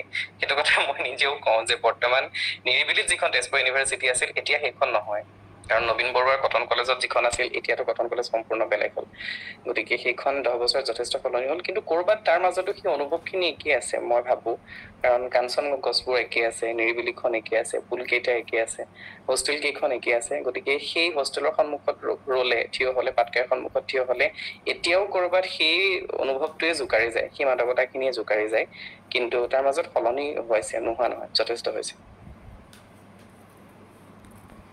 ধন্যবাদ আচলতে মামায়েও আপোনাত কৰি মানে এবছৰ আগত ওলাইছে আপুনি আপোনাত কৰি এবছৰ ডাঙৰ হ'ব তেওঁৰ মানে স্মৃতিখিনি আজিও মানে বুকুত সামৰি কোনোবাখিনি মানে থাকে আৰু বহুত স্মৃতি যিটো তাত জড়িত হৈ আছে আৰু লগতে মানে এতিয়া ডিফেন্সৰ চাকৰি কৰা হেতুকে মানে বহুত বেছি মিছ কৰে কিন্তু তাৰ মানে সেইটো খুব মানে এটা জকাৰি যাই আছিল আৰু এতিয়াও আগৰ দৰে আছেনে সকলোখিনি তো এইটো জানিবলৈ পাই নথৈ আনন্দিত হৈছোঁ আৰু মোক ডিষ্টাৰ্ব দি আছিল মানে কামো দি আছিল সেইকাৰণে অলপ প্ৰব্লেম পালোঁ বাকী পৰৱৰ্তী কাৰ্যসূচী চলাই নিয়ক বিশ্বন্ত আপোনাক ধন্যবাদ জ্ঞাপন কৰিছোঁ সবিতা ৰায় ডাঙৰীয়ানী আপোনাৰ মামাৰ কথাখিনি সোধাৰ বাবে আমাৰ মাজত আমাৰ ৰসজ্ঞ গোটৰ কাৰ্যকৰী সভানেত্ৰী ডাঙৰীয়ানী বাইদেউ আছে তেখেতক আমাৰ অনুষ্ঠানৰ মাজলৈ স্বাগতম জনাইছোঁ আৰু তেখেতৰ দুআষাৰ বক্তব্য দাঙি ধৰিবলৈ অনুৰোধ জনাইছোঁ নমস্কাৰ প্ৰথমতে মই কৌশিক নন্দন বৰুৱালৈ আন্তৰিক ধন্যবাদ জনালোঁ ইমান ব্যস্ততাৰ মাজতো ইমান সুন্দৰ এটি সন্ধিয়া আমাক উপহাৰ দিয়াৰ বাবে আমাৰ লগত থকা বাবে আৰু আমাৰ প্ৰশ্নসমূহৰ উত্তৰ ইমান সুন্দৰকৈ দি আছে সকলোৱে তেখেতৰ সান্নিধ্য পাবলৈ হয়তো বিচাৰিয়ে থাকে তেখেতৰ কথাবিলাক তেখেতৰ উপন্যাস পঢ়ি সৰাফুল পঢ়ি তেখেতৰ উপন্যাস নিৰিবিলি ৰাধা সঁচাকৈ বৰ সুন্দৰ উপন্যাস সৰাফুলত সকলোৱে কৰবাত নহয় কৰবাত নিজক বিচাৰি পায় নিশ্চয় আমাৰ ভাল লাগে তেখেতৰ সান্নিধ্য পাই আজি বহুত ভাল লাগিল সন্ধিয়াটি আৰু তেখেতৰ উজ্জ্বল ভৱিষ্যত কামনা কৰিলোঁ তেখেতে সৃষ্টিৰ পথাৰত বহুত দূৰ আগুৱাই যাওক বহুত ভাল লাগিল আৰু তেখেতৰ কুশল কামনা কৰিলোঁ আৰু মই তেখেতলৈ প্ৰশ্ন মানে তেখেতক সুধিব বিচাৰিছোঁ আৰু তেখেতে লিখি আছে যে প্ৰেৰণা তেখেতে ক'ৰ পৰা পায় আৰু প্ৰেম সম্পৰ্কে মই এটা প্ৰশ্ন সুধিব বিচাৰোঁ কোৱা শুনো যে প্ৰেমত ত্যাগ স্বীকাৰ কৰি পূৰ্ণ পাওঁ আৰু এইটো কিন্তু প্ৰেমৰ পূৰ্ণতা ক'ত প্ৰাপ্তিত নে অপ্ৰাপ্তিত সঁচাকৈ ত্যাগেই জানো প্ৰেমক পূৰ্ণতা দিয়ে তেখেতলৈ মই এইখিনি সুধিছোঁ নিশ্চয় ধন্যবাদ আপোনালৈ প্ৰথম প্ৰশ্নটোৰ উত্তৰ যদি কওঁ মই অলপ আগতে দিছিলে যে প্ৰেৰণা বুলি ক'বলৈ গ'লে আচলতে মোৰ চাৰিওকাষৰ মানুহখিনি আপোনালোক সকলো মোৰ পাঠকসকল তেওঁলোকৰ পৰা আচলতে মই লিখিবলৈ প্ৰেৰণা পাই আছোঁ আৰু দ্বিতীয়টি প্ৰশ্নৰ কথা যদি কওঁ প্ৰেমত মই নিৰিবিলিতে লিখিছিলোঁ প্ৰেমত প্ৰাপ্তি বুলি একো নাথাকে প্ৰেমত পূৰ্ণতা বুলি একো নাথাকে কাৰণ প্ৰেম নিজেই নিজতেই সম্পূৰ্ণ নিজতেই পূৰ্ণ মই যেতিয়া প্ৰেমত পৰিছোঁ তাতেই মই পূৰ্ণ হৈছোঁ গতিকে তাত আকৌ নতুনকৈ প্ৰাপ্তি বা নতুনকৈ পূৰ্ণতা বুলি একো নাথাকে প্ৰেম ঈশ্বৰে দিয়া এক পৰম প্ৰাপ্তি আচলতে তেনেকুৱা ধৰণৰ কথা আৰু অলপ আগতে যিটো কথা কৈছিলে মই যে সকলোৰে বাবে যিটো দৃষ্টিভংগী বেলেগ ৰাধা কৃষ্ণৰ বাবে হয়তো প্ৰেম ত্যাগ কিন্তু শিৱ পাৰ্বতীৰ বাবে হয়তো প্ৰেম বিবাহ গতিকে তেনেকুৱা ধৰণৰ কথাই ধন্যবাদ জনালোঁ আপোনাক বাকী মই অলপ আগতে যিহেতু কৈছিলোঁ যে মই আলহীৰ ঘৰত আছোঁ সেইকাৰণে মোৰ অকণমান অসুবিধা হ'ব গতিকে অলপমান যদি চমু হয় তেতিয়াহ'লে মোৰ অকণমান সুবিধা হয় লগতে ক্ষমা বিচাৰিছোঁ সকলোকে আই এম চৰি কাৰণ মই নিজেই আহিম বুলি কৈ বহুত বেছি সময় দিব নোৱাৰিলোঁ কাৰণ মানে পটককৈ ইয়ালৈ অহা প্লেনটো হৈ গ'ল শ্বুটিঙৰ কথাটো হ'ল কাৰণে নিশ্চয় আমি লগ পাই থাকিম সকলোৱে ধন্যবাদ জনাইছোঁ দিখান পৰাশৰ মাজতে মই মাতিছোঁ সদৌ শেষত আমাৰ অনুষ্ঠানটি সামৰিব ওলাইছোঁ আমি সদৌ শেষত আমাৰ মৰমৰ দিখান পৰাশৰৰ কণ্ঠেৰে দীপেন বৰুৱাদেৱৰ এটি গীতেৰে আজিৰ এই হৃদয়ৰ ভাষাৰ অনুষ্ঠানটি আমি সামৰণি মাৰিছোঁ উপস্থিত থকা প্ৰতিজনলৈ পুনৰবাৰ কৃতজ্ঞতা জনাইছো। ধন্যবাদ জ্ঞাপন কৰিছো মোক এইকণ সুবিধা দিয়াৰ বাবে। আচলতে কৌশিকদাৰ এদিন এটা পোষ্ট পাইছিলো, তেখেতে দীপেন বৰুৱাৰ লাইভ শ্ব' চাবৰ কাৰণে বিচাৰে, আৰু ময়ো দীপেন বৰুৱাদেৱৰ গীত শুনি খুব ভাল পাওঁ। সেইবাবে মই যেতিয়া কৈছিলে সবিতা বাই যে দীপেন বৰুৱাদেৱৰ গীত গাব লাগিব বুলি, বা যেতিয়া কৈছিলে কৌশিক দা আহিব বুলি, মই তেতিয়াই মানে ভাবিছিলো মনতে যে কৌশিক দাক যদি এবাৰ দীপেন বৰুৱাৰ গীত এটা গাই শুনাব পাৰিলো হয়, খুবেই ভাল লাগিলে হয়। নাজানো কিমান খিনি গাব কাৰণে পাৰো, কিন্তু চেষ্টা কৰো মোৰ ফালৰ পৰা। মই পলম নকৰি গীতটো আৰম্ভ কৰিছো। হয়তো ভুল ত্ৰুটি কিবা হ'ব পাৰে, একেবাৰে ক্ষমা মাৰ্জনা বিচাৰিছো আগতীয়াকৈ। গীতটো আচলতে ডুৱেট যদিও মই অকলে গাব ওলাইছো। নাহৰৰে কলি দেখিছানে নাই, তোমাৰ চকু জুৰি দেখোতে নেকুৱাই, এনে নাই নাই নাই দেখা নাই, যা চি চি লাজ লাগি যায়। নাহৰৰে কলি দেখিছানে নাই, তোমাৰ চকু জুৰি দেখোতে নেকুৱাই, এনে নাই নাই নাই দেখা নাই, যা চি চি লাজ লাগি যায়। হল ডাঙৰ আইজনী গাত নাইচোন তৰুণী, চাই চাই মৰম লাগি যায়। ৰং লগাই নিদিব মন পুৰা মাৰিব, হেৰুৱালে পাবলৈ নাই। হল ডাঙৰ আইজনী গাত নাইচোন তৰুণী, চাই চাই মৰম লাগি যায়। ৰং লগাই নিদিবা মন পুৰা মাৰিব, হেৰুৱালে পাবলৈ নাই।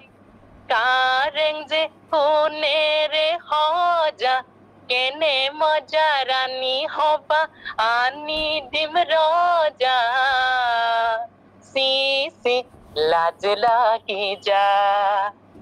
নাহৰৰে কলি দেখিছানে নাই, তোমাৰ চকু জুৰি দেখো তেনেকুৱাই, এনে নাই নাই নাই দেখা নাই, যা চি চি লাজ লাগি যায়, চি চি লাজ লাগি যায়, চি চি লাজ লাগি যায়। ধন্যবাদ। বহুত ধন্যবাদ। আৰু আচলতে মোক আজি মানে ছাৰপ্ৰাইজ দিবলৈ একো ত্ৰুটি ৰখা নাই আৰু ৰসাগ্ৰহ গ্ৰুপে, বাঁহীৰ মাতি হওক, জ্যোতি সংগীতেই হওক বা দীপেন বৰুৱাৰ গীতেই হওক, বহুত বহুত ধন্যবাদ জনাইছো সকলোকে। এতিয়া আমি একদম লাষ্টৰ ফালে যাম, আৰু এটি মানে গৰিমা আমাৰ মাজত আছে, তো শেষৰটি গীত গৰিমাক অনুৰোধ জনাম।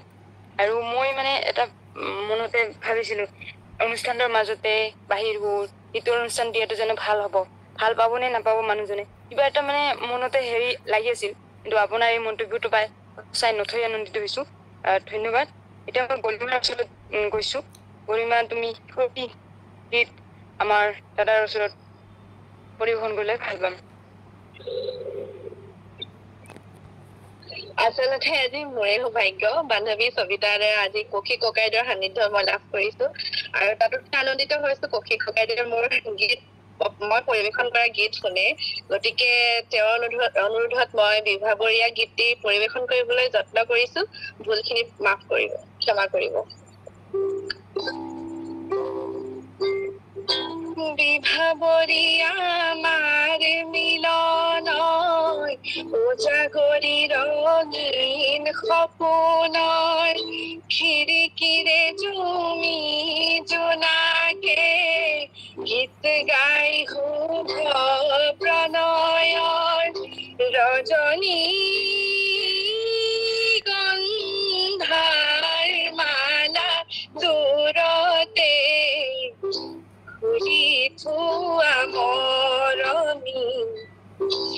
সঁচাতে যাব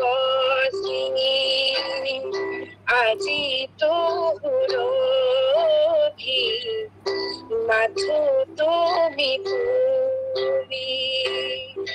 বিভাবৰী আমাৰ মিলন উজাগৰি ৰঙীন সপোন আজি তো সুৰভি মাথো তুমি আজি তো সুৰভি মাথো তুমি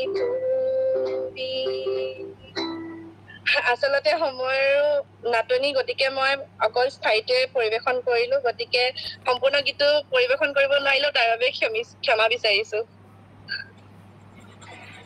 নিশ্চয় ধন্যবাদ গৰিমা, বহুত সুন্দৰকৈ তুমি গীত গালা আৰু আশা কৰিম আগলৈ যাতে তোমাৰ গীত আমি শুনি থাকো। শুভেচ্ছা থাকিলে। অশেষ ধন্যবাদ ককাইদেউ। সকলোকে ধন্যবাদ জ্ঞাপন কৰিছো। পুনৰ ইমান সময় আমাৰ অনুষ্ঠানটি সুন্দৰভাৱে চলাই নিয়াৰ বাবে আপোনালোকে খুব সুন্দৰকৈ সঁহাৰি জনালে। আগলৈও আমাৰ অনুষ্ঠানবোৰ এনেধৰণে হৈ থাকিব। কৌশিক দা আমাৰ মাজলৈ আকৌ আহিব লাগিব, আকৌ আমাক সময় দিব নিশ্চয়। আজি ইমান ব্যস্ততাৰ মাজতো যে তেওঁ আমাক সময় দিছে, সঁচাকৈ আমাৰ খুব ভাল লাগিছে। পৰৱৰ্তী সময়ত তেখেতক আকৌ লগ পাম। তেখেত তেতিয়ালৈকে সুস্থ থাকক, ভাল কাম কৰি যাওক। তেখেতৰ সুন্দৰ সুন্দৰ লিখনিবোৰ যেন আমি সদায় পঢ়ি থাকিবলৈ পাওঁ। মানুহ ভাল পোৱা মানুহজন সদায় মানুহ ভাল পোৱা হৈ থাকক, সেয়াই কামনা কৰিছো। আৰু সকলোৰে পৰা বিদায় মাগিছো। আজিৰ অনুষ্ঠানটো ইমানতেই অন্ত পৰিল বুলি ঘোষণা কৰিছো। সকলোকে শুভৰাত্ৰি, সকলো কুশলে থাকক, সেয়াই কামনা কৰিছো। হয়তো অনুষ্ঠানটো চলাই নিওঁতে কৰবাত কিবা আমাৰ ভুল ত্ৰুটি হ'ব পাৰে, তাৰ বাবে কৌশিক দাৰ ওচৰতো আমি ক্ষমা প্ৰাৰ্থী আৰু আপোনালোকৰ ওচৰতো ধন্যবাদ। পুনৰবাৰ মোৰ তৰফৰ পৰা সকলোলৈকে ধন্যবাদ জ্ঞাপন কৰিছো।